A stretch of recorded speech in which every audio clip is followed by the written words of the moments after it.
हरे कृष्णा साथियों, ओम नमः शिवाय। आप सभी भक्तों को दास का नमन और बारंबार प्रणाम। और पिछले वर्ष की तरह ये वर्ष भी आपके लिए जीवन में मंगलमय और आनंद भरा हो। और भगवान सोम जो पूरे संसार को चलाने वाले हैं, कण कण के ज्ञाता हैं, वो आपके रुके कामों को बनाए। तो एक छोटा सा प्रयोग बाबा की सेवा में इस नए वर्ष में आप अगर कर लें और भगवान महादेव का आश्रय ले लें, तो जो काम निरर्थक है, असंभव है, उसे भी संभव करने की सामर्थ्य मेरे महादेव में है। दोस्तों, भक्ति रानी के दो पुत्र हैं, एक का नाम है ज्ञान और दूसरे का नाम है वैराग्य।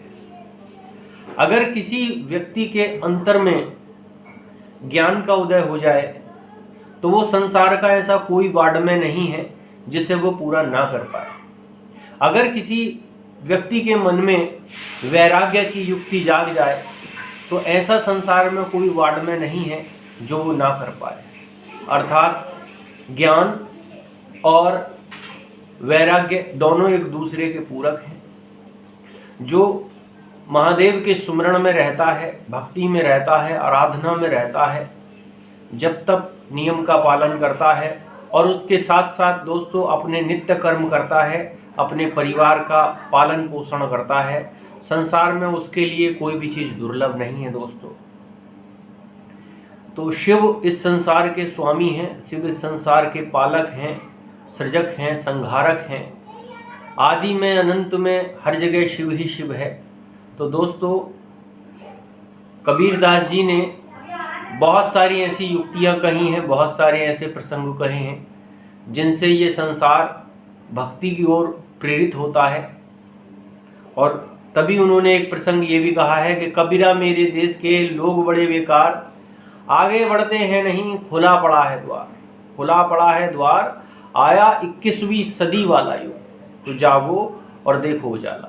तो दोस्तों, आनंदित रहिए, मुस्कुराते रहिए, जीवन के हर पहलू को महसूस कीजिए और पल पल का आनंद लीजिए। इसी में पूरा संसार है दोस्तों, और पूरे संसार को आप जगह जगह ढूंढते हैं भगवान को। भगवान आपके अंतःकरण में है, आपके भीतर है, उसे जागृत कीजिए। तो एक छोटा सा उपाय आप कीजिए। आज सोमवार का दिन है, आप कर सकते हैं। आपको एक ईंट लेनी है, ईंट का टुकड़ा लेना है, और ईंट के टुकड़े को आप किसी चीज़ पे, ज़मीन पे रख के रगड़ लीजिए या उसका चूरा बना लीजिए कैसे करके, और उस चूरे को इस उंगली से, ये मध्यमा उंगली है, ठीक है, जिसे रिंग फिंगर हम कहते हैं, इस रिंग फिंगर से आप उसे इस तरीके से ये लेप कर दीजिए ऐसे करके। और करने के बाद में उसको भगवान महादेव के सामने एक दीपक जलाना है आपको। शिवलिंग मिल जाए बहुत अच्छा, किसी के घर में रखे हो तो बहुत अच्छा। मंदिर में सर पे आप कोई भी वस्त्र रखेंगे, यहाँ पे कोई भी कपड़ा आप ढक लीजिए अपने सर को, और उससे आपको ऐसा करते हुए, ऐसा रब करते हुए 7 बार तिलक लगाना है। ओम अंग अंगकाराय नमः मंत्र बोलना है दोस्तों। ओम अंग अंगकाराय नमः, ओम अंग अंगकाराय नमः, ओम अंग अंगकाराय नमः, ओम अंग अंगकाराय नमः। ठीक है।